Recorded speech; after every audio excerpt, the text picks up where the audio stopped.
Hi, Sam. Wow, digging the scene with the gangster lean. Wow. I'm feeling it, girlfriend. Let's do it. I'm so excited. I'm usually on the road when this happens. I have about an hour and a half commute home. So I just decided to sit in my office for a minute longer. That is so cool. Oh, nice to see you, Sam.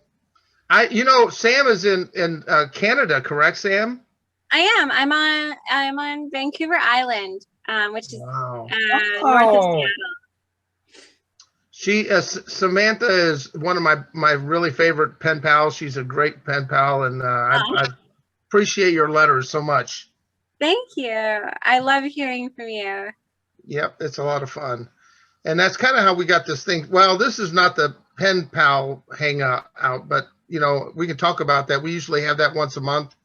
The second Tuesday of every month, we usually have a get together and talk about writing letters and such. But tonight's just on a hangout. I sent out a whole bunch of invitations, including Sam, and I appreciate you hanging in here with us. Thank you. And if you're curious, Sam, up there in the corner is Frank from Federalist Pens. Hi, Frank. Hi, how are you? Good, thank you. Where are you from? Or actually, no, it's fine.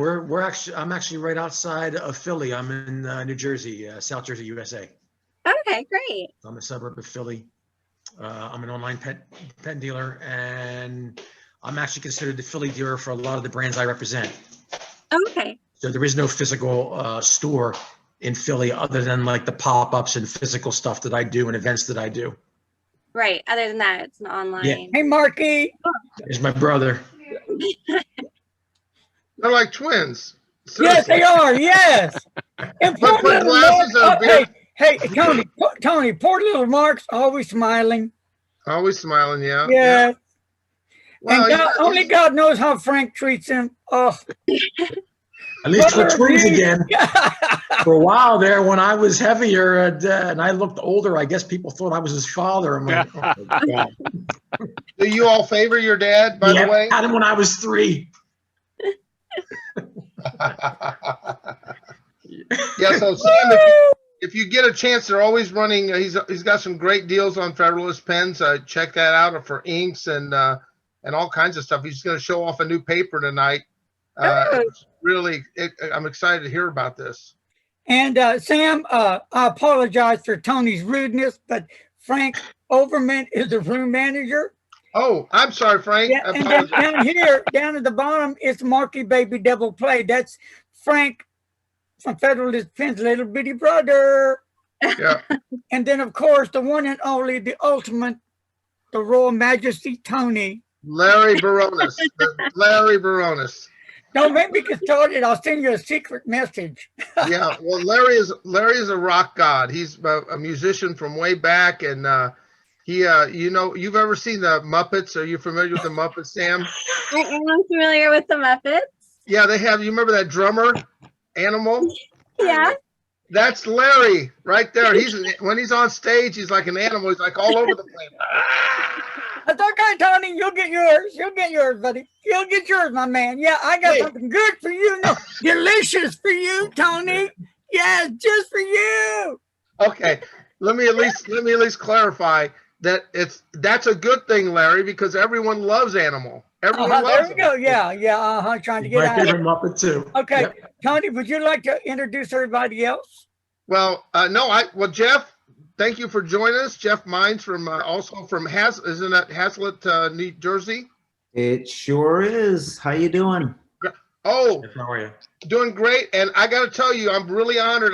I've been pushing this. I really wanted this man to show up. He's a famous Instagram poster. He's one of my good pen pals from down under, Mr. Nicholas Gold, otherwise known as Quill Idyllic on Instagram. Hi, Nicholas. Okay. Hello. Or should I say g'day? G'day. Hey. How are you? Well, I'm well. I'm just having my morning coffee. Good. Okay. What time is it there? Then what I'd like to do, if you all don't mind, let's pretend Tony's not here. Okay. A love my Tony. Oh, he's such a bit. But anyway, so Frank from Federalist Pen, take the show. It's all yours. Let it ride. You got Show it's 2 online. minutes. You're done. Oh, Next. man. No, go ahead. Go ahead. Okay, let me show the latest and greatest thing that just came in. I'm really excited about this. I'm not the first US dealer, but I'm only one of like 2 or 3 right now. This is Ayush paper, AYUSH from India. They approached me about a month ago and asked me if I wanted to carry it. I guess he did it for a few other dealers, and he sent me some samples. And it's 100-gram Indian paper, and very nice tactile feel to it. You know, you can feel there's good texture, good quality, good feedback. And they told me you can't bleed this through, and it's good paper. And I've been using it for a couple of weeks. And, you know, I saw stuff, and as soon as I did this, I was like, send it to me. Send me 3 of everything. So this is my Oster green. This is Frankly Green, Robert Oster, on this A5 100-gram note paper. Good Australian ink. Of course, I was actually Robert Oster's first US dealer. You may or may not know that, but yeah, but everybody here knows that, but yeah. And here again, no bleed through. I just plopped ink on there, folded it over. I do this from time to time, you know, I'm doodling or whatever. And again, totally impressed with it. It comes in a 4 size, all wire bound, A4 size, larger size, A5 size in all modes, dot, grid, lined, and blank. And it also comes in pocket size, which I've been using. I've been using for my notes and things of that nature. And I've placed the link to the collection of Ayush paper in the chat. Thanks, Frank. Thank Yeah, you. in there. Awesome. And again, I'm really, and that came from this pad, I'm really impressed with it. I'm getting ready to send some of this paper out to a couple people for review, including you, Larry. I'll get this out. It comes, he wants me to put them in nice little bags that he presents along with a sticker. So the pocket size is $4. The A5 is $7.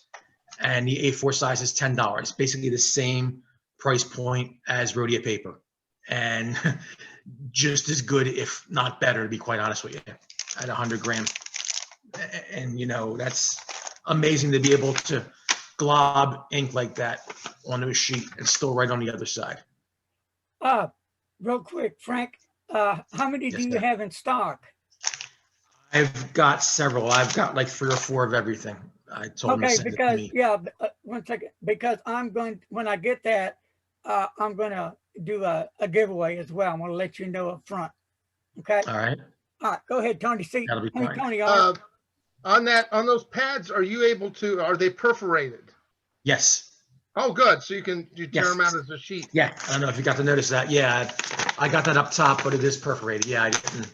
Oh, awesome. And how about, does it show any sheen? Are you seeing any kind of ink properties as you're putting them I've on? doodled with it a little bit. He even claims that it's on there. Let's see. On the back of them, it says, reasons why you'll love this book. Natural shape paper, no feathering, no bleeding, handles flex nibs, shows sheen of sheen inks, moderate drying time, minimal show through, both sides completely usable. The line gaps are 9 millimeters, whether it's lined or dotted.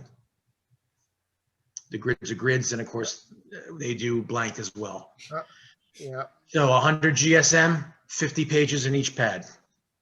Using both sides, you got 100 sheets. Awesome. Cool. And that I'm really impressed. Show us that swatch again. Yeah, I'm really impressed.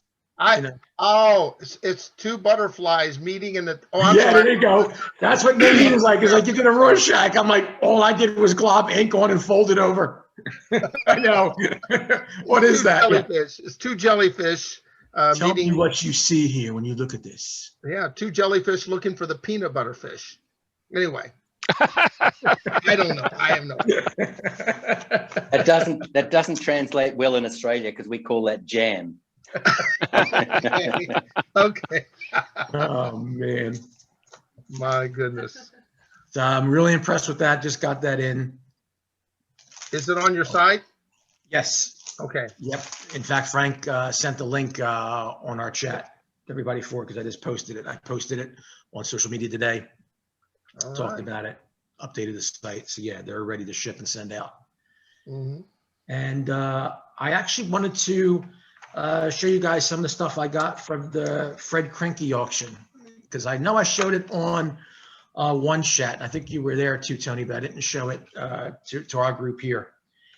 I won about 18 lots. He had 1,000 lots. There was a lot of pens.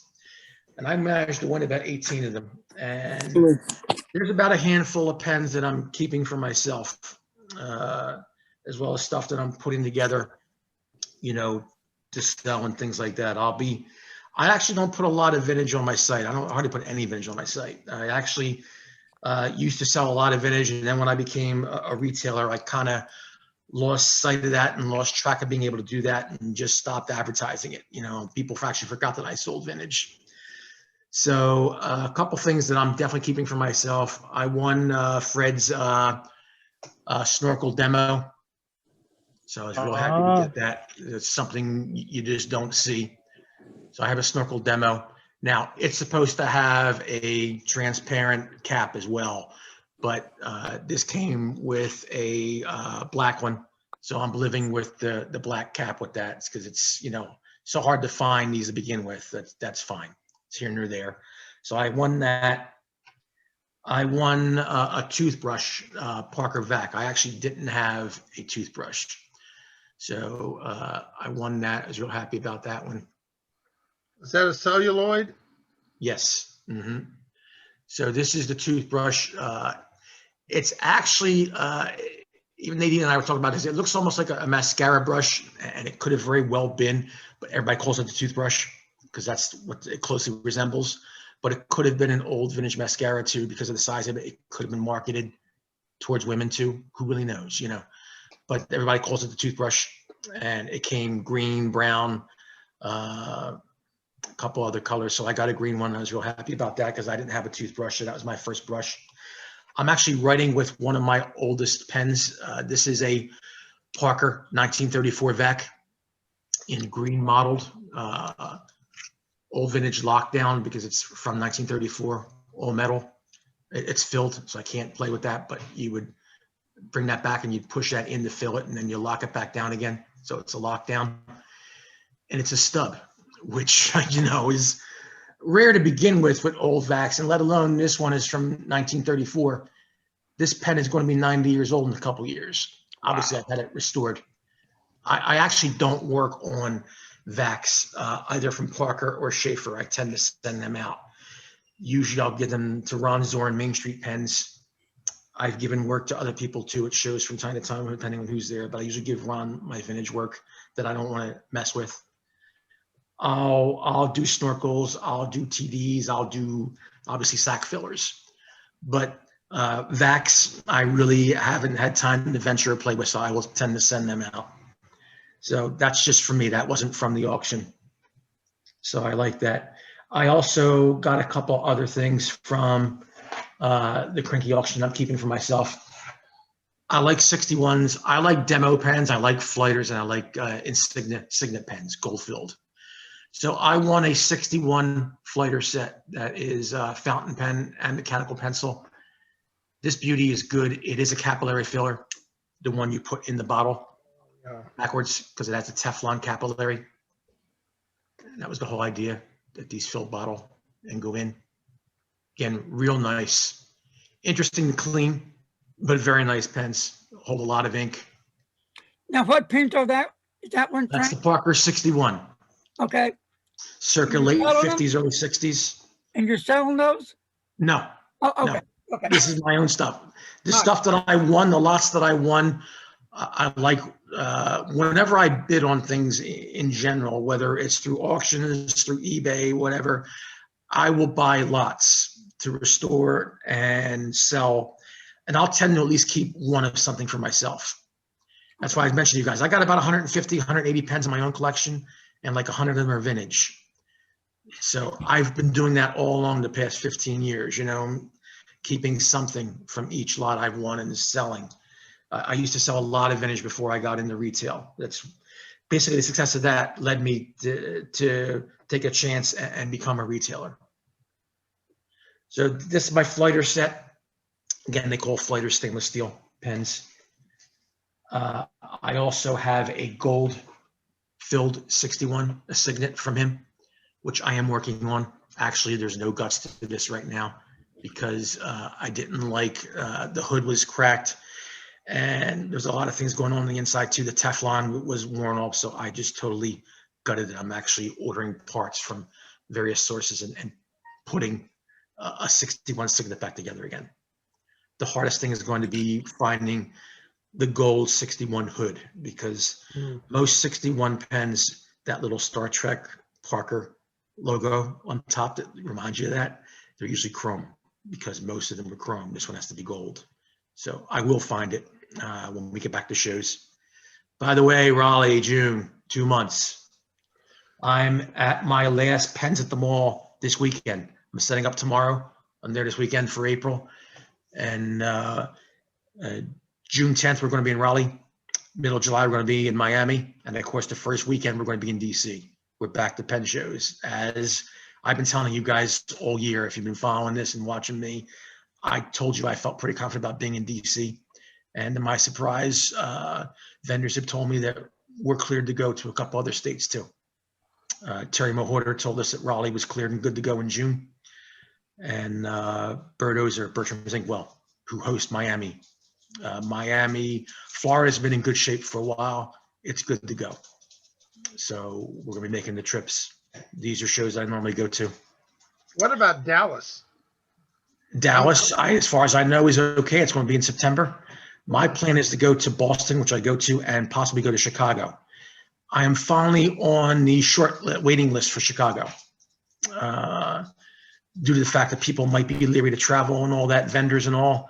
The host at Chicago told me that they might be able to accommodate me this year, which is good. In the past, they haven't been able to. So I'm looking forward to Chicago. And I'm going to Columbus and to Detroit like I always have. So I'm looking at 6 or 7 Penn shows the rest of the year out of the next 6 months. So I'm quite happy. Awesome. I normally get to about 10 to 12 depending. So it's going to be actually a good year. And then I'll be doing my mall venture again towards the holidays, which I usually do anyway. So I've been doing the mall venture for the past 6 months. I've been there at least once a month, and that's been really good. A couple other things I got from the Crinky auction that I'm keeping for myself. Something I'm real happy about. I got his 2 lots of 45 demos. Now, I'm real intrigued with these because there's always been debate as to whether or not Wall Ebersharp actually created these pens. And I stumbled on something which I shared in the other group. Both of these pens have early Parker converters that are period correct. They're actually all plastic and they're red. And somebody mentioned at the last thing, they've never seen them like this. And if you go to parker.net and all, you'll actually see these, but they're very odd because, you know, they're 60 years old. And to survive like that, being all plastic is really good to begin with. One says Parker made in USA. One has a black cap. One has a stainless cap. One says Parker made in USA, which is probably the little later one. The other one kind of tells you everything you need to know. The other one says Parker Ebersharp, because early pens were called, you know, Parker Sharp, Parker Ebersharp. This one says Parker Ebersharp on it, which really convinces me that more than likely one of the reasons why Parker absorbed Ebersharp from Wall, because Wall, you know, of course, went on to create men's razors and all that other stuff. That's pretty much what they did with their revenue from selling Wall Ebersharp. They got an electronics business and gadgets, you know. But anyway, this says Parker Ebersharp, which really does make me believe that this really was a Wall invention. That they were the ones that actually created the cartridge pen. Because Wall did a lot of things. Ebersharp, you know, I have Fifth Avenue capillary pens too. I have them from this auction. I had a couple in my own collection too. They were arguably one of the first, quote, ballpoint pens in the industry in the late 40s. You guys know the Fifth Avenue, you know, some people, there's an edition called the $64 Question, which was a game show, you know, that's a much coveted Wall Ebershart model.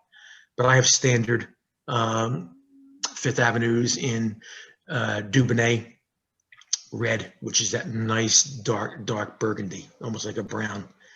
And I won some of them. I won some other Fifth Avenues from Crinky Auction, which I'll be cleaning and selling later. I also got some really good Esterbrookes. I got Esterbrook Safaris that are plunger fillers. And these are actually the first ones that actually work. I have plunger Esterbrookes that are ossified that I have never opened, because the belief among Esterbrook experts are this is all plastic and it's very easy to break this if you try to service it. But this pen writes and is good to go. Put it in the bottle, plunge fill, and you're good to go. Because inside the business end Come on. of this pen, I know I had one. I had one of these. What did I do? How are they on size compared to like the J? They are the same size as the J, but because of that plunger, and I was trying to show, I know I had it. No, I can't. Oh. This is the sack. Wow. I was told early on years ago by somebody that worked on it, that this was a very small sack, that I could take a number 16 and just cut it down to size, and that's it. It's in there, and you squeeze it down and it fills it. So you might get like a page out of a fill on one of these, and that's it. But that is what's going on inside the Safari.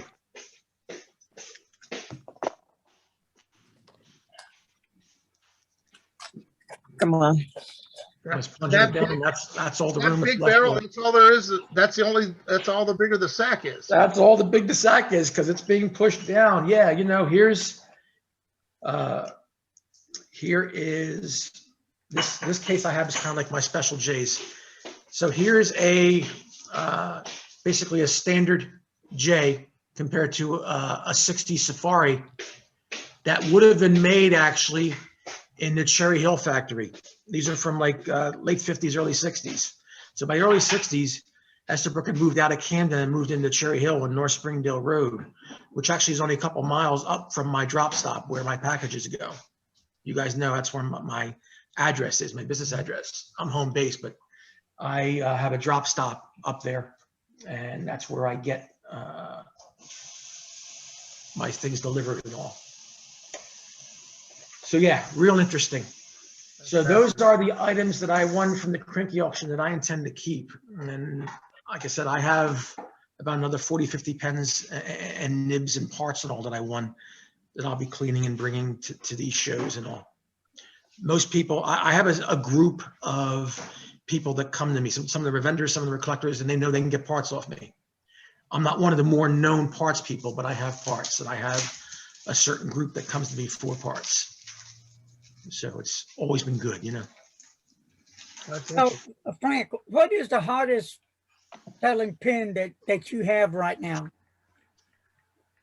Right now, it's been a pretty good mix. I've been selling a lot of platinum. I've been selling a lot of those special edition Plaisir pens because I'm one of the few people that still had them. I've been selling Esterbrookes. I've been selling Estes. I just sold my last Maraschino Cherry Chrome today because, again, that was something that I was like one of the few people that had it, and it actually went today. So this person actually bought it, actually emailed me to make sure I still had it. I'm like, yes, I have it. Congrats, you're going to be the last one to have one. As far as I know, it's gone in the U.S. You know, Ken Rose out of them. You know, yeah, things are moving. I sell a lot of Pilot. I've done okay. I know the site has managed well despite the pandemic and all. Sales have been up, you know, but obviously I'm missing pen shows and I'm looking forward to that. I think people are going to be hungry. I think there's going to be a lot of people at Penn shows. I'm looking forward to a good second half of the year with Penn shows.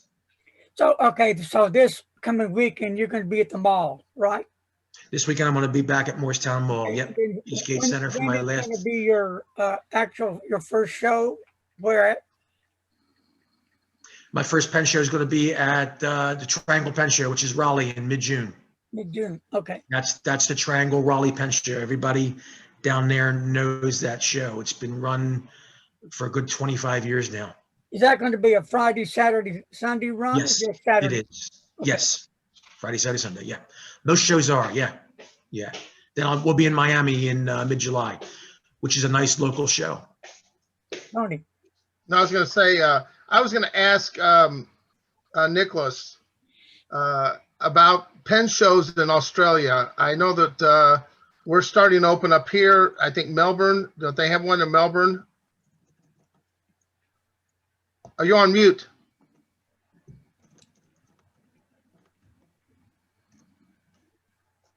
Okay, can you hear me now? I can. We've got one in November in Melbourne. I'm not sure if the Sydney Pen Show will happen this year or not. Possibly not, because I think the organisers aren't all that organised. But the Melbourne Pen Show has been going for 22 years, 23 years. So that'll definitely be happening this November. Wonderful. But our pen shows are one day, not, Yeah, not 3 days. that's like in England. I think England is they have one day, a Sunday. I think it's a Saturday or Sunday. They have 1 day pen show. Yeah, we don't waste time. We do it all in a day. I love it. There's no indecision down under, is there? Oh no, that's it. We do it. We see it. We want it. We buy it. We go. Well, I got, for the rest of you that don't know Nicholas, he posts some beautiful, beautiful pens. Are they all your pens that you're posting? All those celluloid pens that you Yeah, they're all mine. So your They're all collection, mine, yes. what's your collection? You've got quite a bit now. How many would you say you roughly? I make a decidedly major effort not to count my pens. Oh, okay. That would be really embarrassing, and then my partner would know what I'm doing. I get that. Well, my just so you all know, I've got 6 children, and I'm not a young man anymore. And I thought, if something were to happen to me, what would my kids do with these pens? Would they end up on a would my lapis lazuli end up on a garage sale for $5, or would they do? So what I did was I went ahead and logged and documented all my pens to give them an idea, what would they should be worth roughly. And I was embarrassed once I saw the total. So yeah, I'm with you there. I wish I wouldn't have counted. Although I pale in comparison to like Larry. Larry's collection is you've got quite a bit there, Larry. Way more than I do. 99-cent pens, yeah. Well, that's all right. They still count. Yeah. They count. That's right. And if Frank's got 180 or something, I think he's not doing too badly either. No. Sure. My own collection. Yeah. And I'm a user, 90% of my pens I use and rotate at some point. Me too. I have some things that, have never been used, and I know that, or things that I bought years ago that I don't want to use, and just, not too much, but yeah. Oh, I'm with you. I think it's a fountain pen. It's meant to be used. It's not meant to be put in a case and looked at. It's meant to be used. Yeah. Exactly. Although there's many people that do that. Yeah. Yeah, there are. Oh, yeah. Mm-hmm.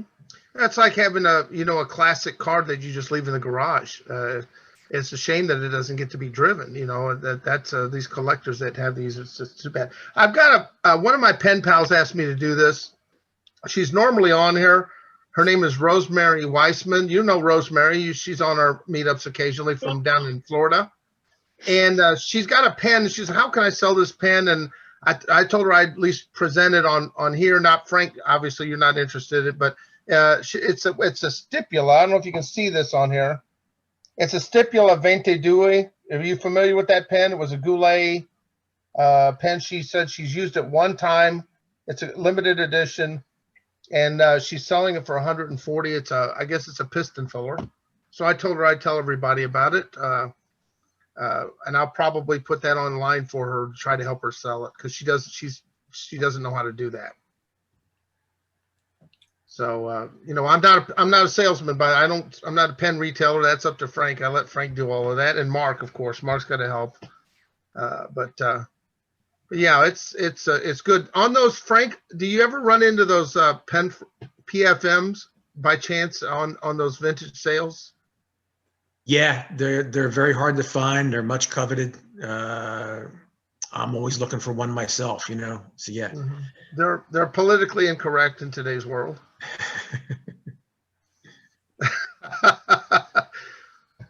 Well, remember that yeah, time. At that time, they also had the lady script set. At that time. So they had pens for both genders at that time. So they were trying to be PC at the time. They had the pen for men and they had the lady script sets. Yeah. Yeah. They had 5 different levels of PFM, didn't they? Or 5 different versions. Generations. Yeah. Yes. Yeah. Mm-hmm. Yes. Some are more coveted than others. Exactly. Right. Some had metal caps. The early ones were all plastic. Again, hard to survive, hard to find intact and in great shape. But yeah, all well loved. Yes. Wow, that's wonderful. Drea was just mentioning on the chat she bought your last Tatcha. Drea, I know you are right now you're muted. But did you receive the Tatcha from Frank? Yes, I did. It was I haven't tried it yet, but it was great to have a ballpoint pen with. I'll definitely make another purchase from him. Good. Good. That's what we like that. Because I've got to, I'm working on getting into the brokering for Frank. I'm always pushing his business. As soon as he gets exactly. As soon as he gets some Curidas in the medium, we're going to do some business for sure. I'm sorry to interrupt, but I've got to run home. Oh, okay, Samantha. But it was so great meeting you all and hearing about all the stuff you do, Frank. Thank you so much for sharing. It's just wonderful. Join us again, Samantha. We'd love to see you. I'm very jealous of pen shows happening. My province is locking down completely again. Really? Sorry. We're not doing anything. And then also most of the pen stuff seems to be back east. Which is 6 time zones away from where I live. So, yeah, if you hear of anything in Seattle, that's probably a good bet for me to get to. Of course, once COVID's over. But there is a Northwest Pen Club, and they would actually run like a meetup. That was more or less a pen show. Okay. Northwest Pen Club. Small group. And we'll look up Northwest Pen Club. And that is like so Seattle based, yes. And they would hold events. And since they were a more group centered around that area, around Washington State, they would basically host more or less their own pen show. Yeah, because it's easier. I live on an island, so it's easier to take a ferry to Seattle than it is to, like, say, go to like the middle provinces or even travel back east. Like, it's just not really feasible financially or time wise. So yeah, stuff in the Washington area is what I'm kind of looking for. So thank you. Sure. Thank you so much. Be careful going home. Bye-bye. Thank you. All right. Hey, Nicholas. Oh, by the way, Larry, just a little pointer. Nicholas is a musician, by the way. And I believe, Nicholas, are you not a drummer as well? We're good. Oh, again, we got you muted. My brother is a drummer, and he actually lives in New Orleans. Oh, really? Yeah, he's been living in New Orleans for a few years now, and yeah, he drums jazz. But no, I'm just a singer. Well, just a singer. That's the singer's one of the most important. Ask Larry. The singers are real important. Yeah, definitely. Yeah, at one time I used to be the lead singer of the groups. And then after my health thing popped up, I had to switch and just go to drums because I can't be all over the stage like a chicken anymore. I've got to say, Larry, from an Australian perspective, your accent is fantastic. I love your accent. Mine? Huh. Yeah. Wow, well, thanks. Don't sound so shocked. But, you know, I do miss being on shows. Really, I miss that. It's a lot of love, a lot of fun. It just, well, Tony knows, it's this high that you get. Same thing like using your fountain pens. You know, you pick up a fountain pen. It could be a favorite fountain pen. It could be just a fountain pen. It's just this high that you get from using pens that just, you know, you want more. We have enough pens. We don't need any more pens, right?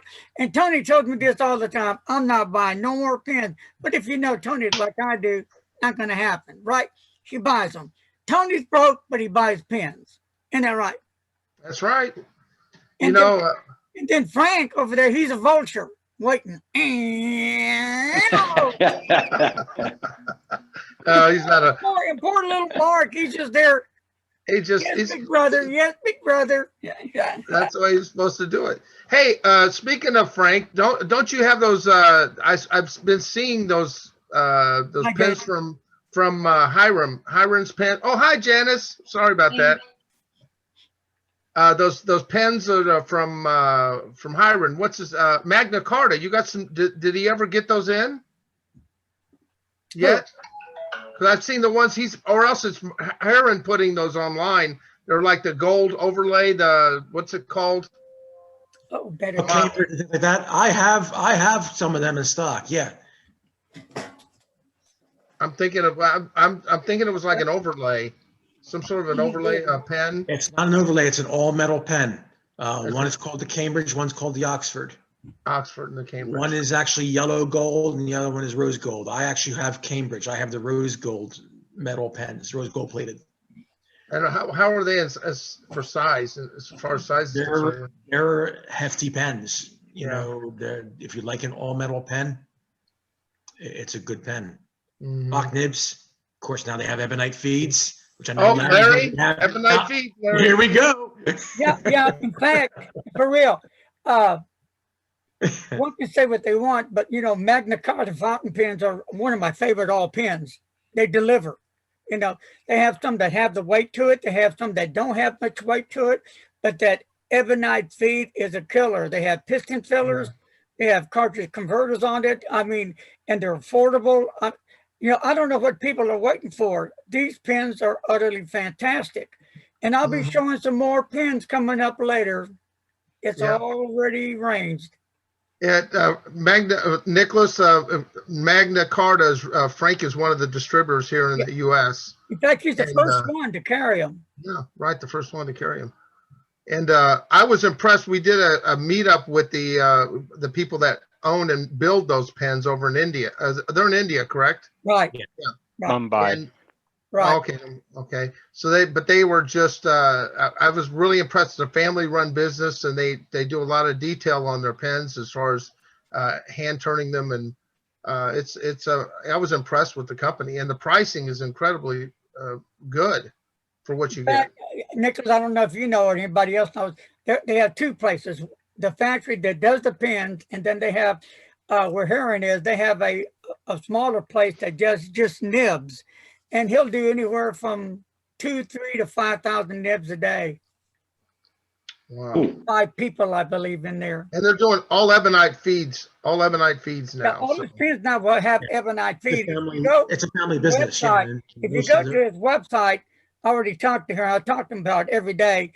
They're not all listed on the website, ebonite feed, but they will come with an ebonite feed automatically. That's good. That's good. Hello, Dan. Rosemary, how you doing, Dan? Hi, guys. Sorry I'm late. No, it's okay. We know why Dan is late because Dan has a flock of flying squirrels. I don't know if you have those down in Australia, flying squirrels. No, I know they exist, but no, we don't have flying squirrels, I don't think. Yeah, well, Dan, that's because they're all at Dan's house. I will be going out to feed them in about a half an hour, 45 minutes. Wow. And then I'll come back. You know, Dan, we've been using that feeder you sent me and putting the cobs on there. We must have put on today 8, 9, 10 cobs. Bam, bam, bam. What was it you used? The feeder you sent me.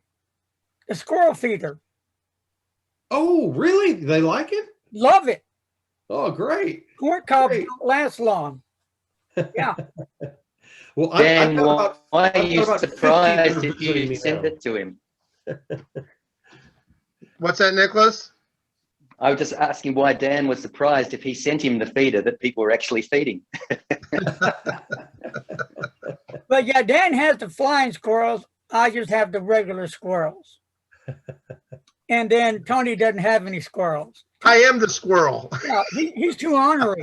I'm squirrely. That's right. Yeah. Yeah. Tony's just squirrely. Here we have possums. We don't have squirrels.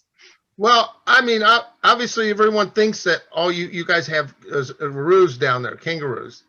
And we obviously know there's more than that. But I was watching a video of Kate Beckinsale, who's Australia. She lives in Australia. She was holding a small kangaroo. And I was surprised because I think when they kick, are they that docile that you could hold a small kangaroo? If it was a small one, it was probably a wallaby, and she's probably doing it in a sanctuary or something. Oh, okay. Because no, they're wild. It's like you can't walk up to a rabbit in the wild and just pick it up and start petting it. It's going to run away. So the same thing. Kangaroos are just big rabbits. Wow. Well, Janice, how have you been doing? Now, see, Janice has already been sick a few times, and she's been doing one thing after another. So how are you feeling now? I'm doing very good, thanks. So I'm back on mend, back to being my old self again. So you're going in for surgery, aren't you? Yeah, I have a back surgery next month. So how's the COVID doing? You done with that? I have to see the pulmonary doctor next week to get a all clear on it. I apparently had some lung damage from that. So anyway, but I'm doing good. So feeling really good. It's ready good to see get you back smiling. into the things. Been missing the Zooms and you guys. Yeah, I miss you have been coming on here and saying, where the heck is Janice? Yeah, then you tell me and go, wow, trip. Yeah. Yeah. No doubt. No doubt. Well, does anybody have any new pens they acquired? I do. Oh, Janice does. I knew Tony was going to again. I splurged him out one of the new modern Parker 51s. And I just got it a couple of days. I'm looking for where I put it. I got the maroon and the fine. Let's see if I can hold that up. I have a Parker jot. I keep hearing everybody saying the nib is a Parker jotter, but that's okay with me because I have also Parker jotter and I like the way they write. Yeah. The only thing I don't like, I've got a couple of Parker 51s that are in maroon. So I got a set of 3 all in maroons, but I wish this was a pull off cap and not a screw. I keep thinking Parker 51, I want to do this instead of screw it. But I like it. It writes fine. So, and for the price, it's nice. I couldn't afford the gold nib, so I went with the steel nib, but it writes fine. How about you, Tony? Any new pens for you? You're on mute. I'm trying to remember if I've honestly what I've gotten recently. I don't think I've gotten. I've got a bead on a couple. I've got a bead on a pen. Our local brick and mortar store up here. I'll tell the story. I went into it to buy a retro 51 pen, a rollerball for my son who just got promoted to manager of a Quick Trip. You have him down in Texas, I think. Yeah. and he's just been promoted to the managing position. It was his birthday, so I said, well, I'm going to get him a pen. I get him a Retro 51 at the local brick and mortar. I want to support the store because I normally don't buy from the store because I'm online all the time. And when I was in there, they had in the case the Elvis Presley Mont Blanc Elvis Presley. And I said, well, you know what? I'd like to see that. I asked him, would you mind letting me see that pen in the case? And he goes, well, you know what? I got something better than that. And he goes in the back and he comes out with 10 boxes of Mont Blanc and he puts them on the counter.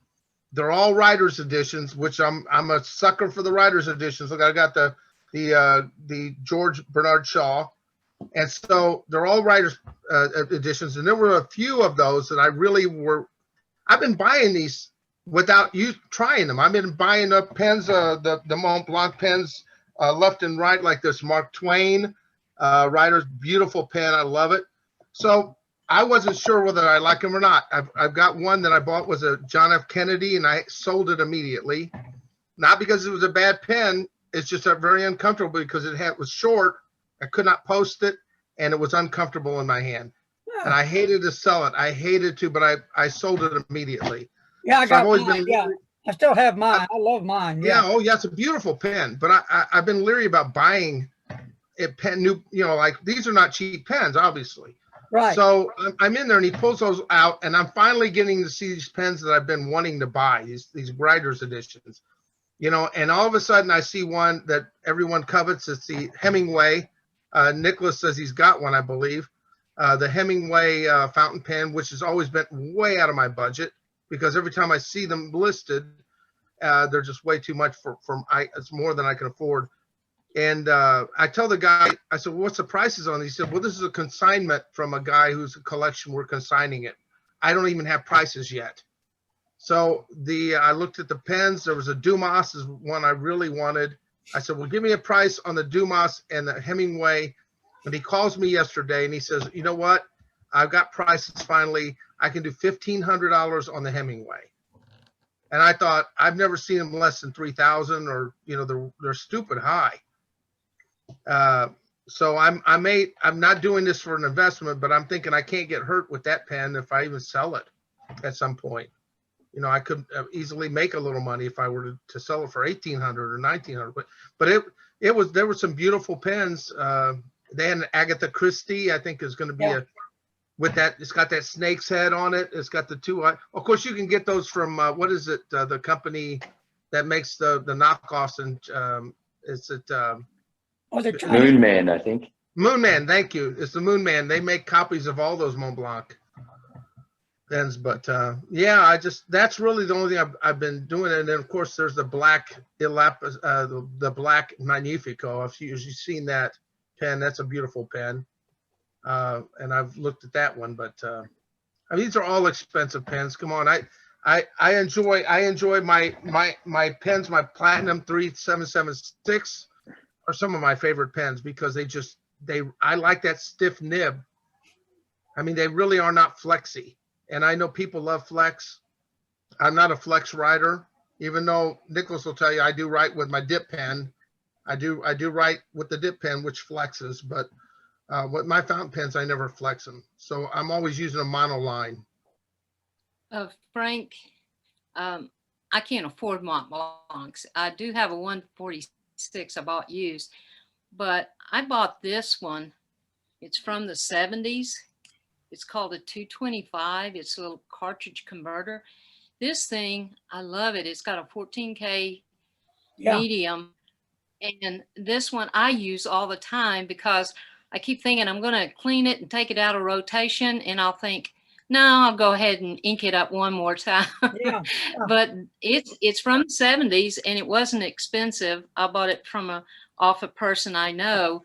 And, the new ones must be, I love my 146, but I just can't afford the new ones. But that one is it's just a nice everyday little writer that I just use all the time. So, Janice, didn't you get a pocket pen made from Jim? Didn't he make you one? Yes, I did. Yes, I did. I sure do like that. I got the steel nib. on it. Because he's going to do mine. Yeah. So it should be done. I don't know when, but I'm going to get a goal on it though. So how is Jim doing? He's doing better.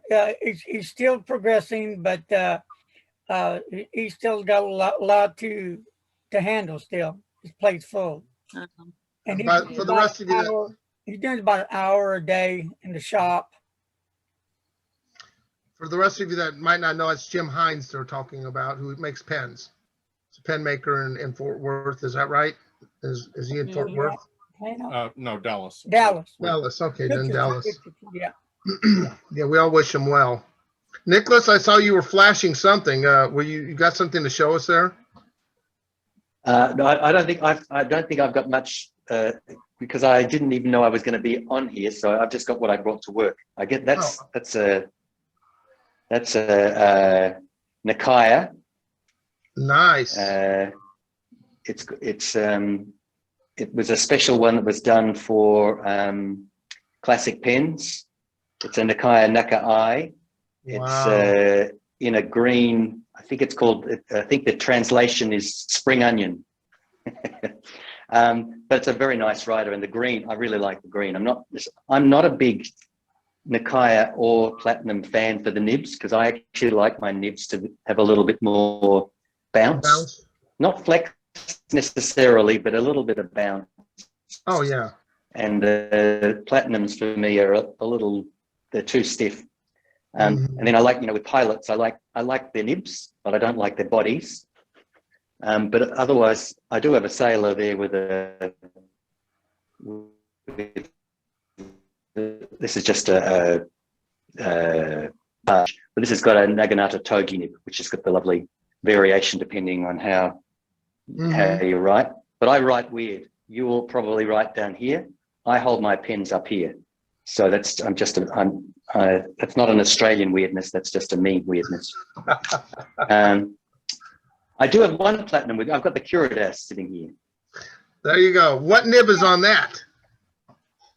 Well, it's just a steel. The nib's actually good.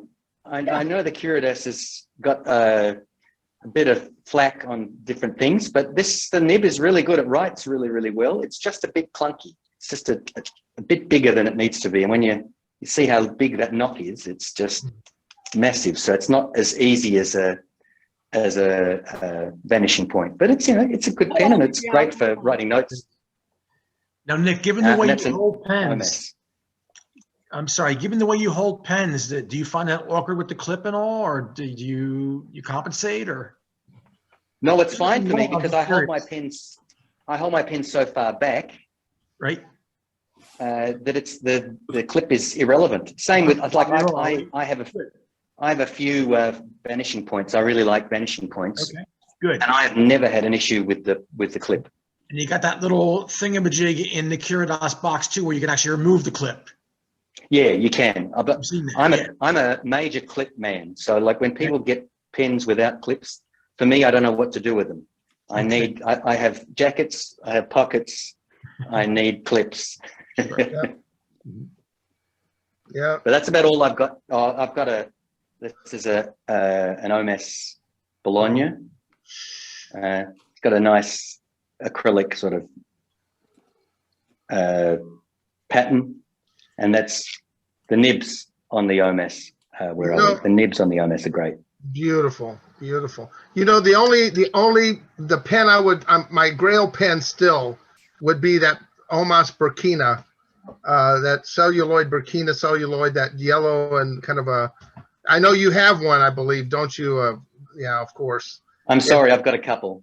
I know you do, and that's the one that still eludes me. I would love, but they're just expensive. They're very pricey and all of that. But well, I think the advantage of being old and ugly is that most of these I've bought when. Well, I've got to tell you, Tony, it's great to hear your voice because, of course, I've never heard your voice before either. Which is, I had a vision of you speaking with an Italian accent, and you've just destroyed that. What do you think of that? But no, I bought most of these pens when they were a lot less expensive than they are now. Right. Okay, one last question for you, Nicholas, or anyone, maybe you, Frank. Speaking of classic pens, it's ever since, oh, what do you have there, Larry? Oh, it's a Parker, the new generation, Okay. Oh, yeah. the kind that Janice has. And I got the one with the gold nib too. I like them. Yeah. There's a Jinhao, which is supposed to be almost as good, and it's about $10. I don't think so. But hey, how do you like the gold Jinhao's nib? okay. It's an okay pen, but no, it's nah. Larry, how do you like the gold nib compared to the steel nib one?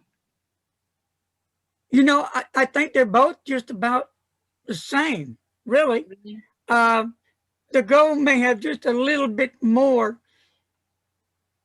touch of softness, a nice, smoother ride than the steel, but the steel is nice, smooth, and wet. So they're okay. I like both of them very much. I've tried the Jinhao and the Hero, and they are a Jinhao and a Hero. There. You get what you pay for. And I like Jinhao. There's nothing wrong with Jinhaos. I like them. I'm a pen fanatic, aren't I, Frank? Oh, yeah. Yeah. Yeah, I'm fixing to Oh, hit yeah. you up pretty soon, Franco. I've been trying to not to, but there's one pen I've been looking and you'll find out later. Okay. The bug. Oh, it's Wink. really hard when you see a pen. I don't need any pen, but I do review, so I need pens for review. And I guess I make I'll that be back, as an guys. excuse. I'll be back in a few. Dan. Dan's feeding. He's going to feed. I'm going to feed my squirrels. Go feed your squirrel. Tell him I Okay, said I'll be hi. back soon. So I don't need any pens, but you know, doing reviews you have to have pens. So I get pens. Sometimes people send me pens to do reviews, and there's times when I see some pens that I just gotta have, and I've been doing pretty good fighting it, but I'm starting to give in. And then Frank's up there like a spider, waiting. I thought he was a vulture. What happened? Well, he can be both. He can be a vulture on you and a spider on me. Yeah. That's the problem with Frank being on the Zoom meetings. He always has something that Yeah, I want. And then I end up finding I'm buying one more pen or something, you know. Now he's not on here, but the man who has the pens on pens, we're talking about Dr. McCarty. Yeah. I did invite him. I did invite him. Whoa, talking about an upgrade collection. Yeah. Yeah. Well, speaking of upgrade, what about since I had a kind of and you know, I finally had to get straight with Mr. Lambrew. Has anyone heard from Andy at all? Have you heard from him, Frank, at all, or do you know? You know, Nicholas, I don't know. You've got some classic pens. I know you've got an LB5, and I don't know if I ever told you. I might have in the letters told you about how Andy and I, you know, went through the LB8, the LB. You know, he was taking me through the gyrations. Then he promised me one special Mars pen. It was a Mars pen. He was going to give it to me. He was going to retail it for $3,200. He was going to give it to me for $1,000 because he feels like I've been helping him promote his pens. So he wanted the deposit. But the last time I gave him a deposit was 2.5 years, and I got nothing. You know, it was all because Paul Rossi, who was the artist, you know who Paul Rossi is, Frank? He was supposed to do all that work. He works at some sort of an aerospace place. And he was supposed to have made those pens, but he never made them. And I kept hearing excuse after excuse. And he wanted more money, more deposits. Finally, I said, you know, Andy, just send me something. I don't even care what it is. And he finally sent me a CP8, which is a silver pen with the guilloche on it. Well, because I paid, he'd had about $800 of my money. And I said, I'd rather have something than just a wish and a hope that I'm going to get some. I felt bad because I could tell he was having some financial issues. And I didn't know whether anyone's heard. I haven't heard anything from him since. He's down in Texas, El Paso. Is where he's been. But yeah, his pens are beautiful. He gets them made. They're wonderful, aren't they, Nicholas? Do you agree? They're well done. Oh, they're awesome. But the problem is he's not the manufacturer. He's the one that he's the ideal man, and he's not the one making it. And that's the real problem is like Jim Hines makes the pens he sells. Right. You know, other pens that, and when there's a pre-order by a manufacturer or a person that makes the pens like Kieran or somebody else, you know, I trust that. But I kind of lost trust in the fact when you're dealing with one guy and someone else is making the pens and you have to depend on him paying the other person to make those pens. And so that's the last time I'll pre-order from someone like, you know, something like that. That was just my experience. I'm sure everyone has their own, I don't want to discourage anyone else from doing that, but yeah, he's a salesman too, boy. You get him, if he gets you at a pen show. Frank, have you ever met Andy? Oh yes. Yeah. He'll sell you two. He tried to sell me two. Tony, I want to show you something like this, and this is how he talks, because he's from Cyprus. I would want to show you what Paul Rossi will do for you. You know, I was like, okay, he's got me, you know, that accent, I'll do it. But unfortunately, it didn't turn out so well. But I love my LB5. I got to be honest with you. It's really, guys, let's talk about the LB5. Nicholas and Tony, is it really that good of a pen for that kind of a buck? Not for what they're selling now. No, when I bought mine when they first came out, and I got his book with it as well, the Japanese pens book, which is a beautiful book, and I think it cost me about $1,000. Mine, yeah, that's good price, by the way. Oh, it was expensive for me then. Mm-hmm. And look, you know, it's a good. I like a big pen, and it is definitely a big pen. I think the acrylic and the build and so on is great. I'm a little annoyed that it's got a sailor converter in it. I think you know the size of it should be a piston filler or a bigger converter or something, because I've got a broad cursive italic nib in, and I get a page and I've got to refill. So there's a few things that could be better, but it is a beautiful pen.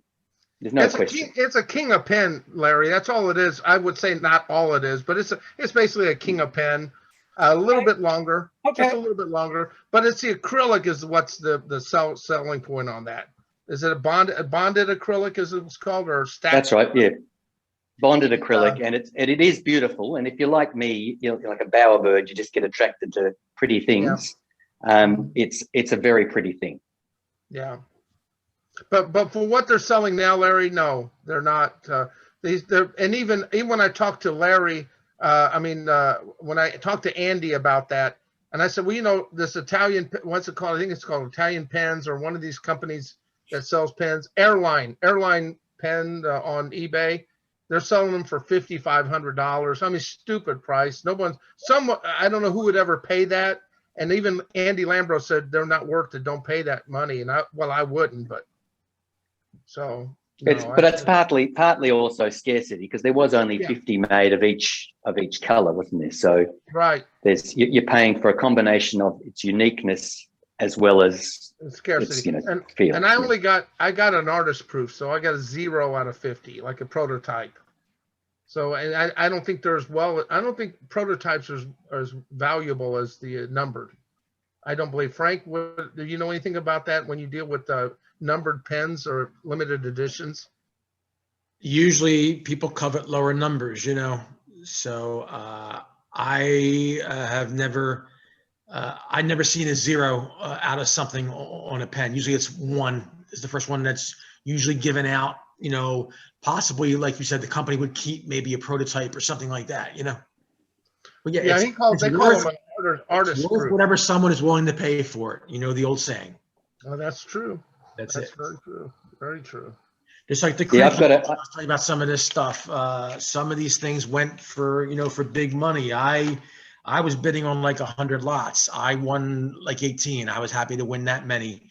People there were people in person, there were people on the phone, there were people online like me, and people were definitely buying to keep, because a lot of the prices went more than you would turn around and sell as a dealer, which is fine. The items that I showed you guys are my collection. I intend to keep. I bought a lot of common things as lots, as parts that I'm going to play with and put together or part out, so I'm happy. I am, I have a goal, and I've always been this way. Even when I was just a collector, when I used to sell vintage, I would sell enough to keep what I kept for free. And that's still my goal when it comes to vintage stuff. And that's my goal, even with these hard to find unique items. I will sell the other lots and break even, or maybe even make a profit. And that is always my goal. Interesting. All right. Does anybody else have anything to add to this? Any new pens, papers, or ink? I forgot. On Frank, have you gotten that new Noodler's blue ink? What is it called? It's a blue one. They just come out with it. The lithium or something? I don't know. I forgot the name of it. Some other pen company was. You're not talking about Rhino, right? R-I-N-O? No. Okay. No. I'll find it later on and I'll text you. Just curious, Nicholas, you're in Australia. Have you heard of Blackstone? Isn't that Australian ink? Yeah. Yes, I've got a few Blackstone inks. Are they? But I heard they went out. They're no longer manufacturing. Is that true? I don't know. I haven't heard anything. No, I really don't know. As I said, I've got a few of them. I think they're based in Queensland, but no, I haven't heard. Yeah, I've got one. Someone sent me a sample or a bottle of it, and it's pretty saturated stuff. It's almost like Bay State Blue. It's really very, very saturated. Yeah, it doesn't stain like Bay State Blue. No, much it does. And I love Bay State Blue. Yeah. It's my favorite blue, but I'm just petrified of it. I just use it on certain pens, like in my Jinhao 159, stuff like that. Yeah. I used it in a Lamy Safari All Star. Okay. And then suddenly the nib fell out. It was sort of like the nib speaking to me and saying, no, it'll leave me off the pen. Lamy has come out with a couple of new pens, but two of them All-Stars, weren't they, Frank? Have you seen those yet? There are two new limited edition All-Stars coming out. Of course, they had Safaris come out. They had the tribute, the reissue of the Savannah and the terracotta. Yeah. You actually bought one or two of them too, Larry. Great, thank you. And yes, there are two limited edition All-Star colors coming out possibly next month. And when we have that, you guys will know. Yeah. I've seen the colors. I think this year Safari wins over All-Star. Oh, here's somebody. I was going to tell Frank, I've been enjoying my Robert Oyster set of frankly whatever inks that I got from you. Yeah, I sold a 4-pack. Yeah. I think it was Dr. Jim that recommended that I do that on one of these, like earlier this year or last year. And I sell the 4-pack. I sell Frankly Blue, Frankly Scarlet, Frankly Green, Frankly Fifth as a 4-pack, and I give a nice discount. You buy it for like a good $10, $12 off the list, so yeah. So it's a good 4-pack if you don't know the inks. Hello, Justin. Hey, Justin. Hey, Justin's up on the Northwest. Yeah, we were just, you're up in the Northwest. They have that Northwest Pen Club up there, don't they? I think there's one in Seattle, but it seems. Yeah, you're not that far up there, I guess. No. No, I'm over in like Spokane side of Washington. State.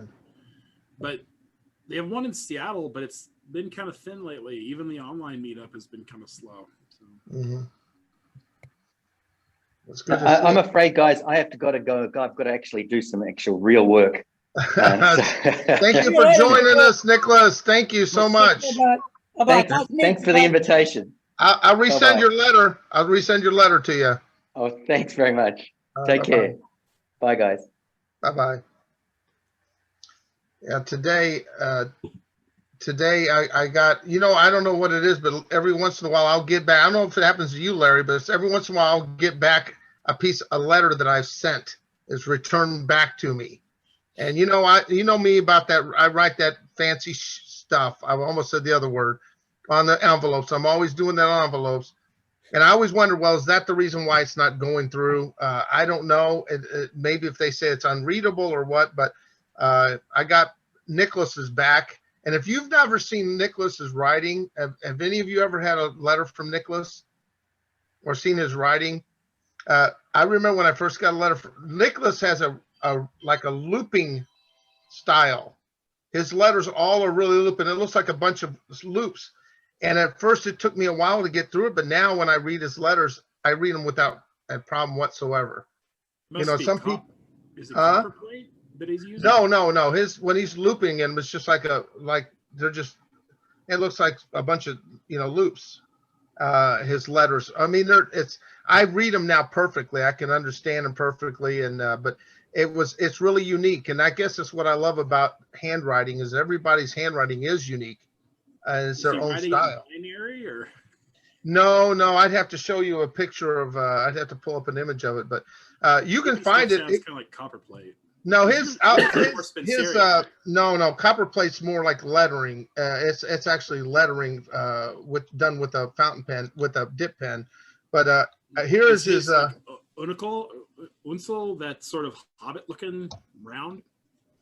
That. Yeah, if you look at you go on Instagram, that's his Instagram name, Quill Idyllic, on Instagram, and you'll see his writing. He usually displays his pens over the letter, but so prices are going up, Frank. Yes, at this point, that's not new, and people are accepting it and getting used to it. We had a lot in March and April, and we'll probably still see that. And yes, things are going up. Things are getting more expensive. The pandemic didn't help. The rise of materials, the rise of gold and silver. So yes. And your brother's salary, of course, is going up. Yeah, as well. Mark's demanding more money. So you have to pay that help even more money now. So Mark's demanding more pens. Say, Mark, do you have any new pens lately? No, actually, I've been keeping a low profile. Wow, that's cold-blooded, man. He'll ambush me at the pen show starting this summer once he actually starts seeing more things. Is that he gets paid in fountain pens? Go ahead. I'm sorry, Tony. He gets paid in fountain pens. He gets paid in a lot of things. Yeah, money, whatever. Whatever. When are you going to come to Dallas? It's family income. It's family work. There's here. I'm a one-man pen store. Remember? It's amazing now that look at the prices of metal. You look at like a palladium. Just like last week, it was almost $2,700 an ounce. That's still hovering around 26. Wow. But it's almost $1,000 more than gold. It's amazing. Wow. Huh. So Frank, when are you going to come to Dallas? I don't know. I'm not sure about this year. Possibly next year. Since we really don't know what's going to happen after August at this point.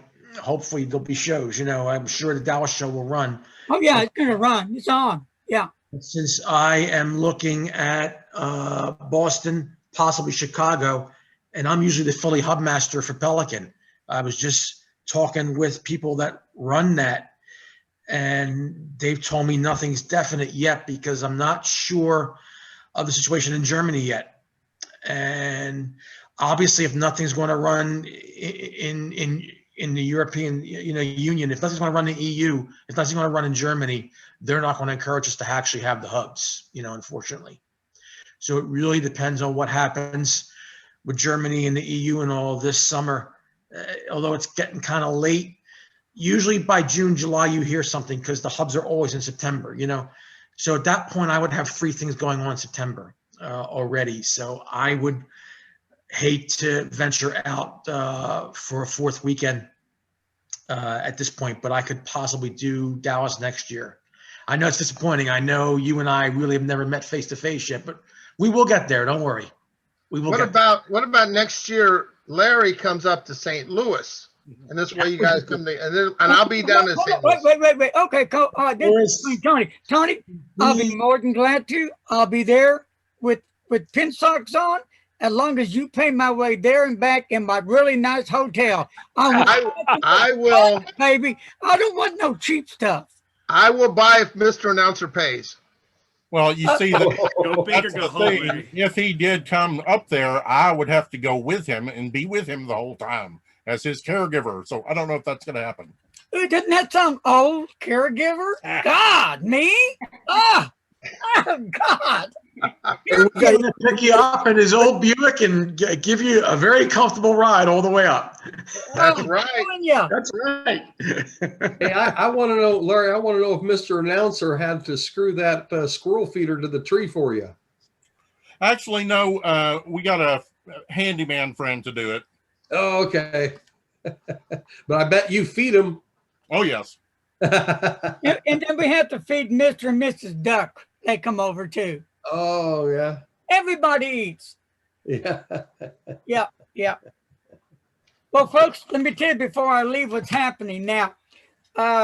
Saturday of this week, Youth Apple Boom is supposed to be on at 2 p.m. Central Time.